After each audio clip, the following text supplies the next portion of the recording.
they want to go behind you. I had a nigga, see, I know niggas like certain chicks that I dealt with, and they were, yo, what's up, yo, you don't mess with that chick no more. Someone like, yeah, I don't mess with that chick. Oh, yo, cockfucker. Why would you ask some? Yeah. Would you? What type of shit is that to say to your friend? Right. Can I fuck your ex? Like that means these niggas are foul, man. Yeah. You know? Yep. Nigga drying dishes with his wave cap. You like, nigga, you complete asshole. Yeah. I'd rather not be around What you never talked about is how the men of the friend of your spouse is the one who tries to holler at you when that man dies. When my late husband died, one of the pallbearers that I handpicked myself because my husband kept saying how close him and this person was, one of them tried to talk to me. One of the homeboys out of the military tried to talk to me.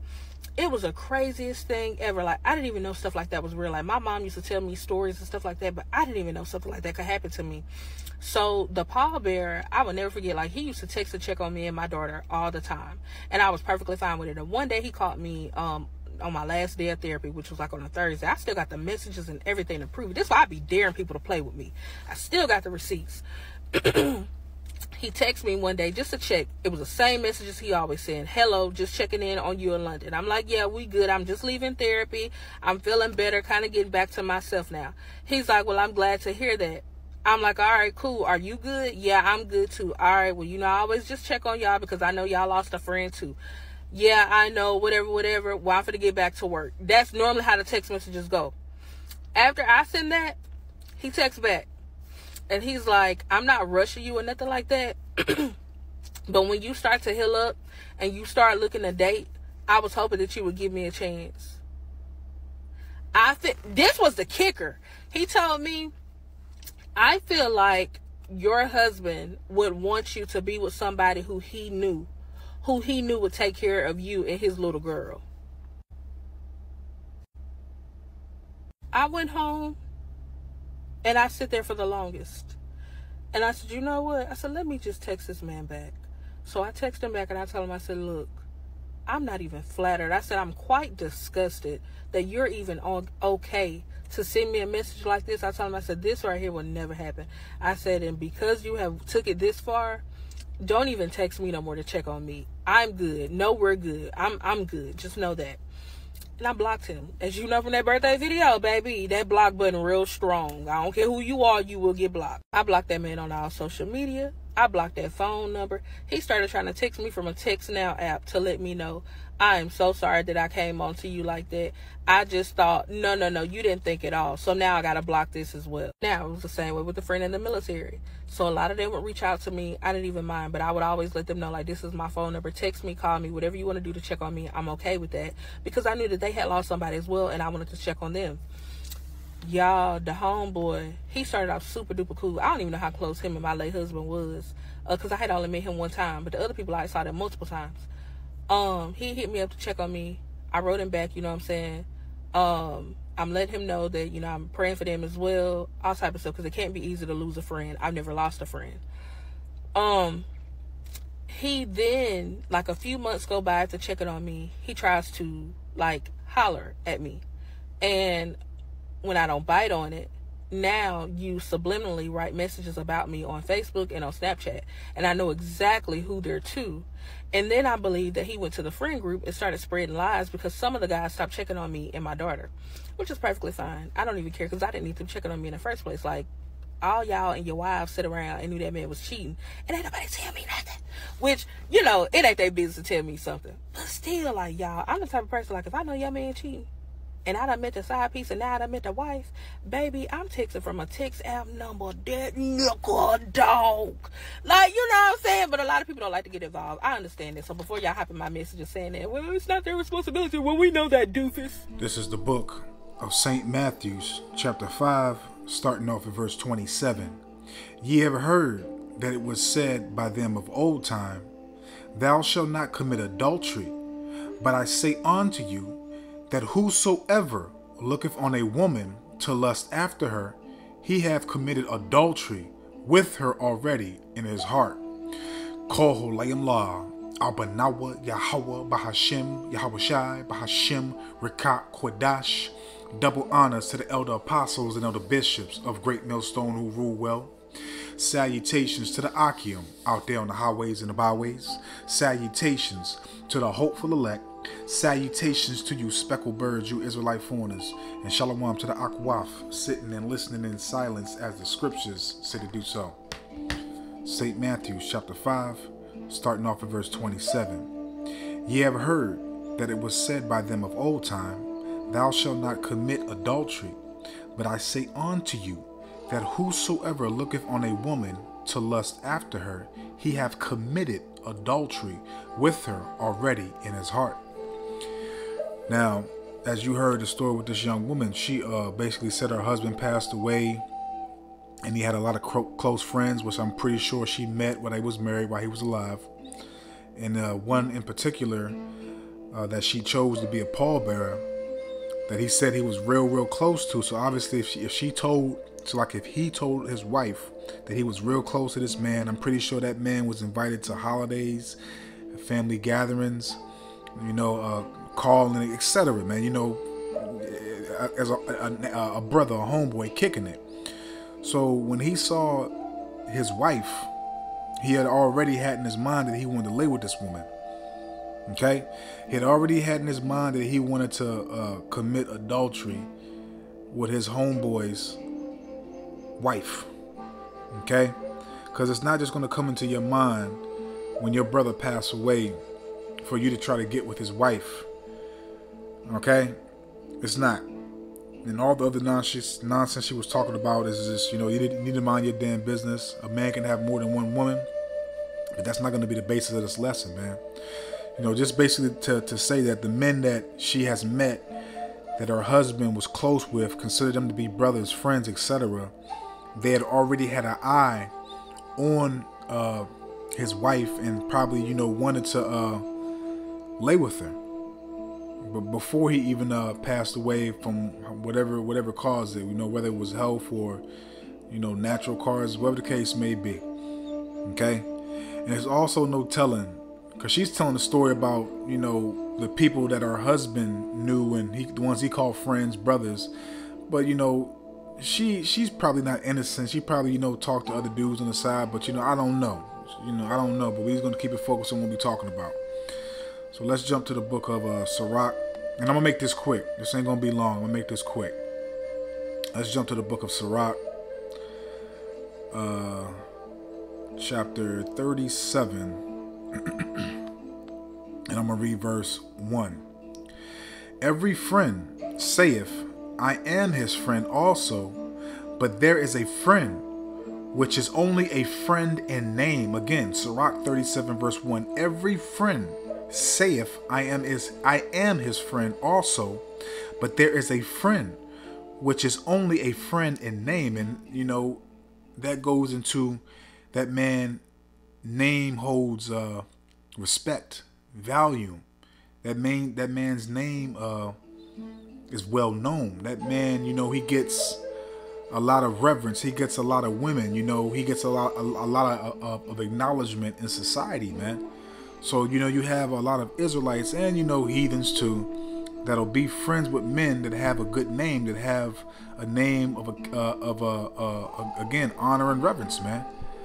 A man that's well known, a man that's well respected, man.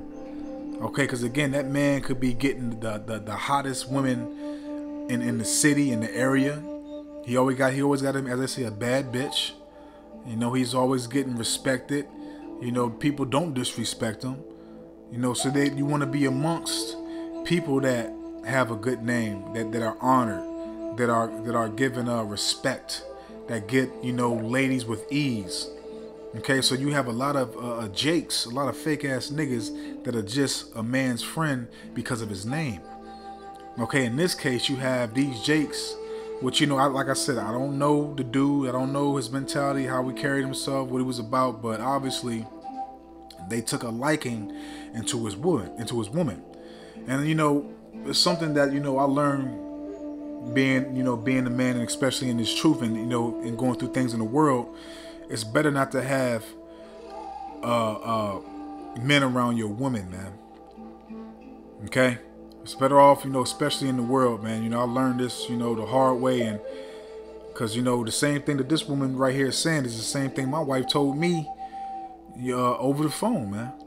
And there's no telling what she did with any of the brothers that I thought was my brothers and my friends that she said try to get at her, man. Okay? There's no telling. She's being vocal because of certain conversation that's being had at that time, and you're saying things that you should have said years back, that you should have made known years back. Okay? And in this situation, with my situation, this situation is a little bit different. Okay? Because you knew about the shit when we was together, but you didn't say nothing, so that's a question mark. So again, through experience, it's better off to keep your family, your so-called friends, the ones you tight with, away from your damn women. Okay? Period. Self-experience, man. But let's continue. Let's go to the book of Sirach, chapter 6, verse 8. For some man is a friend for his own occasion. Okay, again, that goes into how you conduct yourself, how you're looked at in society, how people treat you, how people respect you. Okay? The things that you can do, the things that you produce, what you're about, the drive you have, okay, the motion, as they say, that you have, the motivation, or your character, okay, again, how you conduct yourself, how you go about things, your thought process, man, your intelligence, okay, these niggas, these wicked ass niggas that have this mentality right here, because again, his homeboys knew that they wanted to pipe this dude's wife, man, they knew that. So again, a man, a wicked, evil Jake that's not sincere, that's really not your brother, your friend, will just be a friend to you because of what you can do for him, man. Simply because of what you can do for him. And trust me, look, man, I speak this through self-experience, man. I could have a whole conversation and just, keep on pulling up scriptures and have this conversation for hours, man. I've gone through these things, man. Not only with, having a nice looking woman with a banging body in the face and all that, but through other stuff, man. Okay? Sirach 6 verse 8. For some man is a friend for his own occasion and will not abide in the day of thy trouble. And again, that shows, man, because when you're going through hell and you need to be uplifted and you need to be helped out, they'll be there for you when you're prospering. When you through the good times, when the hard times come, they ain't nowhere to be found, man. And then when you back on your feet and you see him, oh man, I know you was going through a hard time, but I knew you get back on your feet. But yet you wasn't there. But now that I'm back on my feet, you want to come back around, man. Okay, so you gotta watch out for these niggas, man. You really gotta watch. You really have to learn how to read people, man. And Thawadi Haba Shimi Hawashad, that I was able to, at a certain age, to read people, man. To see their true intentions, man. Okay? Because you can't fake, if you really can see things and the Lord bless you, man, you can't fake being a real brother and a real friend, man. You'll be able to tell and see when a motherfucker is a fucking actor, an agent, man. Okay? Especially in this truth, man. That's something that you really, need to have in this truth, man. Okay? And again, it goes into with this lesson that we're talking about.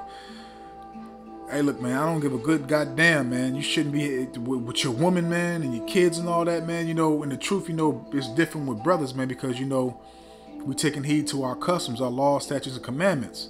But even then, you still got to fill brothers out and all that. But you shouldn't be bringing motherfuckers to your household, man, because look, man, it goes into what we'll be speaking about right now, because these dudes that she talking about, they already had these feelings in the back of their head, man. They already felt this way before they approached her, after this dude died, man. So if this dude didn't, if the Most High didn't take this dude off the earth, man, they would have found some way to approach this woman to see if she would take the bait and lay with them, man. Okay? So this is the book of Sirach, chapter 11, verse 29. Bring not every man into thine house, for the deceitful man hath many trains. Do you hear that? Bring not every man in thine house, For the deceitful man have many trains. So look, man, you really can't trust a lot of these niggas, especially these wicked ass niggas in the world, man. You know, I wish I knew what I knew now, and going through these things that I went through. I wish I knew them back then when I was in my situations, my marriage, and just in life in general too, to apply these things, man. To not have motherfuckers in my house, around my kids, around my women, and also just being used for, you know, all the things that I can produce, all the things that I can, you know, make happen, man. You don't want nobody using you because of your name or because of what you got or what you can do for them, man. Okay?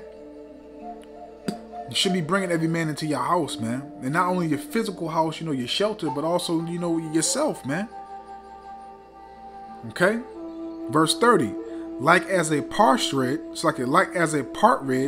taken and kept in a cage, so is the heart of the proud, and like as a spy, watcheth he for thy fall.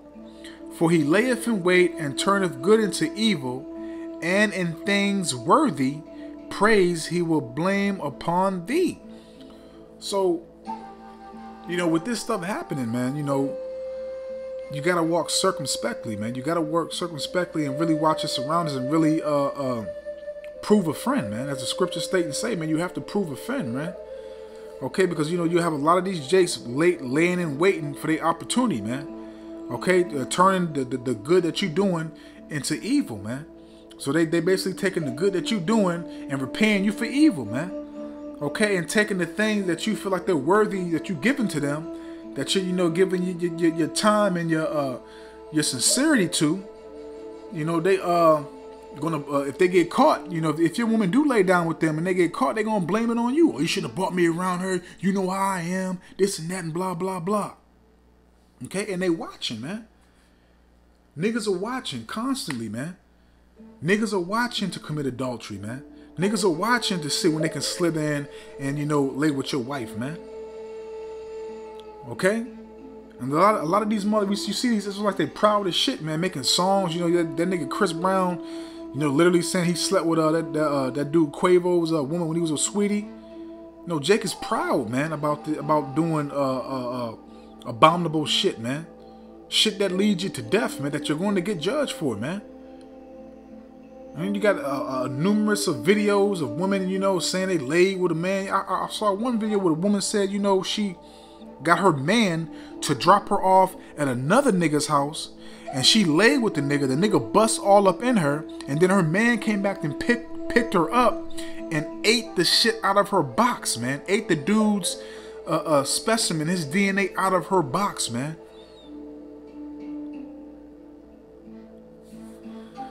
Can't make this shit up, man. But let's close out, man, because the point is made. Like I said, I ain't gonna go too long on this, man. But I'm gonna say this though: was the dude wrong about trying to, you know, whether it was 1, 2, or, you know, 3, whatever the case may be, which, you know, it's supposed to be just one, but was the dude wrong trying to get with the woman? In actual reality, with the laws, no, because her husband's passed away, she's free to remarry. Okay, so let's read the precept to prove it. Romans 7, and I'm read verses 2 to 3. For the woman which having a husband is bound by the law to her husband, so long as he liveth. So the husband was alive, she was with her husband, and again, she's only saying this because it's his friends. And again, I don't know the woman, but there's no telling if she was doing other things. Because she might have had a man on the side, depending on what the situation was with her husband. Because I don't know if she said how he passed away or what he passed away from. I don't really remember. But Romans 7 verse 2 from the top. For the woman which having a husband is bound by the law to her husband, so long as he liveth. But if the husband be dead, she is loose from the law of her husband. So then, while her husband liveth, she be married to another man, she shall be called an adulteress. But if her husband be dead, she is free from that law, so that she is no adulteress, though she be married to another. So her husband has passed away. So in actual reality, it was not wicked, it was not evil for the one guy that was really close to him, that was a pallbearer she spoke of, for him to shoot his shot. You know, her husband is in the spiritual realm, so it's actually not going against the law. It's actually not being wicked. The only thing about it is that we're getting from this lesson is, you know, watch the company you keep, the company you keep, the people you bring in your houses, so like in your house, and the people that you bring your family and your woman around, man. Because these men already had it in their mind that they wanted to lay with their homeboy / brother's woman. Okay? Period. And that's the main thing that we, you know, this lesson is about, man. Watch out for these niggas, man. You can't trust no nigga in the world, man. Okay? And even in the truth, you gotta prove a friend. You know, brothers have to be examined, man. One for another, man. All right? So I'm gonna leave it right there, man. I don't want to rock this out, man. I hope and I pray that this is edifying, uplifting, and informative to the true, sincere Aki and Wa Akwaf. So with that, I'm just gonna say, Kol Holayim La, Abanawa Yahweh Bahashim, Yahweh Shai Bahashim, Rekat Kodash, Wathawada, Yahweh Bahashim, Yahweh Shai Bahashim, Rekat Kodash, for putting the spirit on me, my elder apostles, elder bishops, elders, brothers on down, for doing these epistles to enlighten you, to inform you, to edify you, and uplift you through the power and spirit and words of Yahweh Bahashim, Yahweh Shai. May the blessing and election and protection be upon you and your household. I don't want Ratazah into the next one. So with that, I'm just going to say, Shalom.